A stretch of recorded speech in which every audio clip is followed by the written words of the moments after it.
meet my bride. Let's go for a ride in my newfangled automobile. Just where we will go, nobody knows, but it's sure a great way to feel.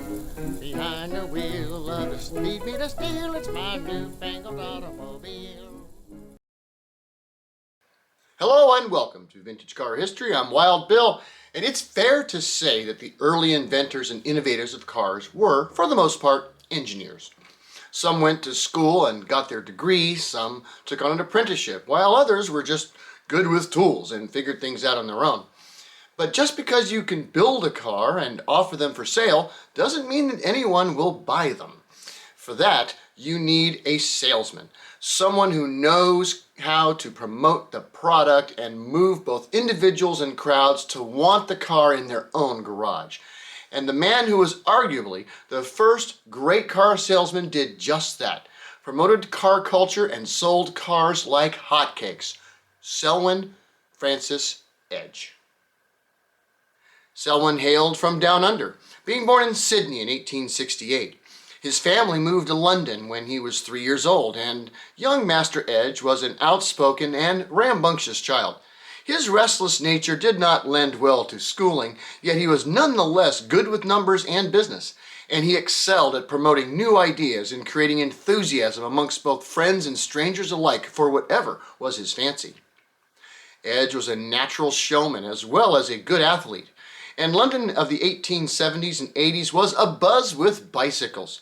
So he procured a bike and got into racing. Yet bicycle racing of the day was a spine-pounding thing to do. The balloon or pneumatic tire wouldn't be invented until 1887 to make riding them more comfortable. So Selwyn's first experiences with racing were with the solid tires of the time. And he began to win races despite the tires, and his fame grew. By 1890, he had several significant racing wins under his belt and was very popular in the eyes of the public and the press. But for the 1891 cycle racing season, Selwyn was introduced to Dunlop pneumatic tires. The difference in the bike's performance was dramatic, and he became so enthusiastic about them that he partnered up to become England's first Dunlop dealer in 1891. Using his racing fame to his advantage, he and his partners began to sell tires like there was no tomorrow.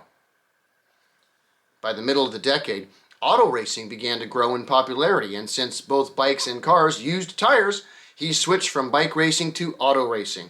Call it a change of pedals. He bought a Panhard and Levasseur and started racing it in the French circuit in 1896. His first race, the Paris-Marseille, was a success in his car, coming in second overall. But in his view, second is only the first loser, so he reached out to a friend of his, another cyclist, to improve the car and make sure that he could win the next time. That friend was, of course, Montague Napier. Edge and Napier began to modify the car to make it even faster.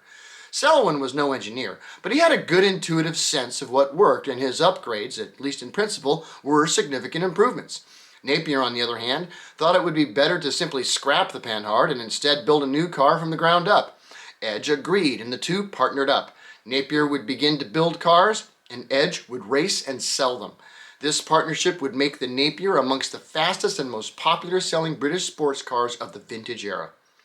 Once Napier began to make cars, Edge raced them, and at first the cars were plagued with mechanical problems. Broken suspension, blown engines, stripped gears. Not uncommon problems of late 19th and early 20th century racing, but nonetheless had to be dealt with. One thing that Edge did was to adjust his racing style. Unlike Lancia, who pushed the car to and beyond its limits, Selwyn raced in a tamer, more refined fashion, appropriate for an Englishman of the day. By doing this, he and his Napier cars became contenders in the international racing circuits of the time. At the same time, he wrote many letters to the press extolling the car, which also added to his fame. These letters, which were published in many of the auto enthusiast magazines and papers of the time, created much public interest in both Selwyn himself and the Napier car.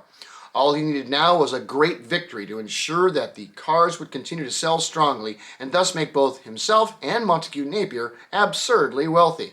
And that would happen at the 1902 Gordon Bennett Cup. This three-day race took place in June of 1902 and was from Paris, France to Innsbruck, Austria. This was some rough terrain, and the cars and drivers of the day had much trouble. Indeed, the course was so formidable that only one car was even able to complete the race, and that was the Napier, being expertly driven by Selwyn Edge. His victory was lauded in the press and cemented the Napier as the car to beat in Grand Prix racing for several years to come. Not long after this, Edge and Napier parted ways. Napier paid Selwyn a considerable sum of money in the separation, with the condition that he would stay out of the car business for some 7 years. So Selwyn began a new career as a very wealthy pig farmer. He did not return to the auto industry until after World War I, and this return was short-lived. Yet this man, Selwyn Edge, put Napier on the map, and in doing so, established both the public relations and salesmanship that it takes to ensure that the general public would want and then buy cars. Thanks for watching Vintage Car History, and we'll see you next week. Peace.